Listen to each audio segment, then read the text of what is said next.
Hi guys, good morning! So, as promised, nandito na yung ating recipe for the crispy fried chicken and our creamy chili sauce. Please don't forget to subscribe!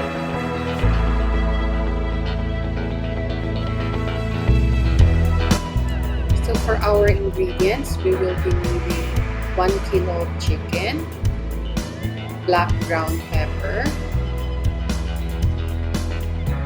white ground pepper,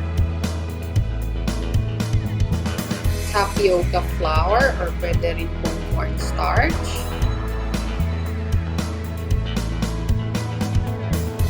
salt, egg white, ang ating sili or chilies, garlic,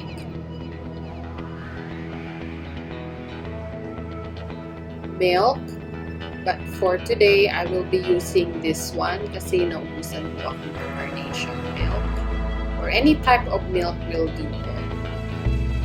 And of course, our curry leaves and salted egg. Umpisahan po natin sa paghihiwa ng manok at pag-marinate nito.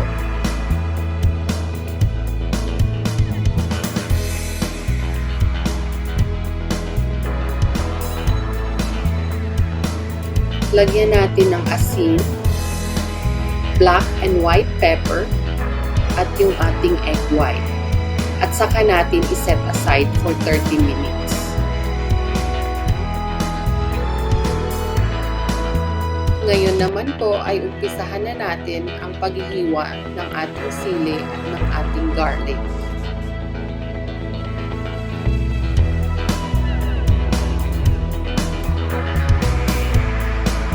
Hugasan po muna natin ang ating curry leaves bago natin tanggalan ng tangkay. Depende na po sa inyo kung gaano kadami ang gusto mong ilagay sa inyong chicken.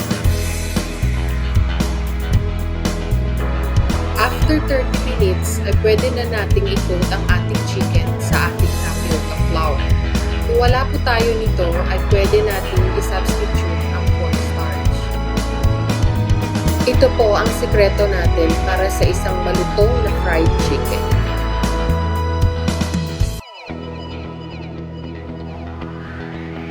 At ngayon naman po ay umpisahan na natin ang pagprito ng manok.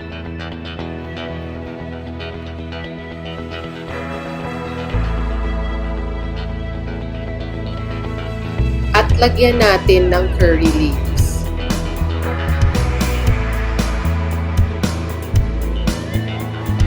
Pagkatapos nating magprito ay saka natin iset aside at umpisahan na natin ang paggawa ng ating creamy chili sauce. Para sa ating sauce ay gagamit tayo ng butter. Saka natin ilagay ang sili, garlic, milk, at yung ating salted egg.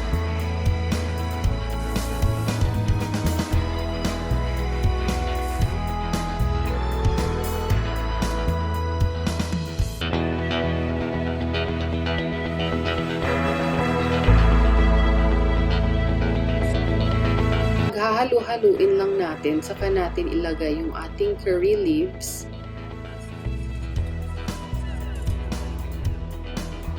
at yung ating crispy fried chicken.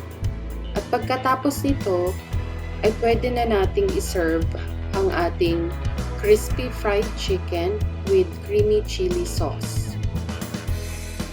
Perfect match with our rice with coconut milk or yung ginataan na rice na may tanglad o lemongrass. Please check the link for our rice with coconut milk and lemongrass.